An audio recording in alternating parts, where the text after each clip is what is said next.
तर मित्रांनो, आज तुम्हाला गावाकडची जुनी पद्धत दाखवतो. हे तुम्हाला माहित आहे का? कमेंट करून सांगा. तर झालता विषय असा, आपल्या जरा पोटाचा प्रॉब्लेम झालता. पण आई म्हणली मग आपण काढूया रेच. रेचमध्ये काय मला बी लय कळलं नाही.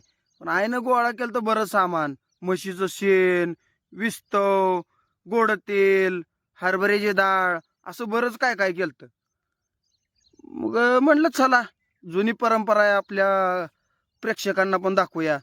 मग आईनं वगाई आणलं सगळं गोळा केलं आणि तोवर व्हिडिओ काढायला लागले. आई म्हणली, "ए बाबा असलं काय करू नको, मला नाही असलं पटत." मग ती बघा कशी ववाळते, मागणं पुढणं ववाळते. आणि तुमच्याकडे अशी रेच काढाई पद्धत तुम्ही कधी बघितली का? हे पण कमेंट करून सांगा. बघा ती पद्धत तिची कशी आहे. हां, तेच सगळं त्या शेणाच्या ह्याच्यात ती काटाची वाटी पालती घालते बघा.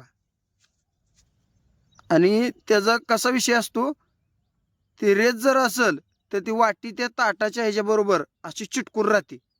असा विषय आहे त्याचा. बघाई कशी पॅक झाली, साईडने एअर निघायला लागलाय.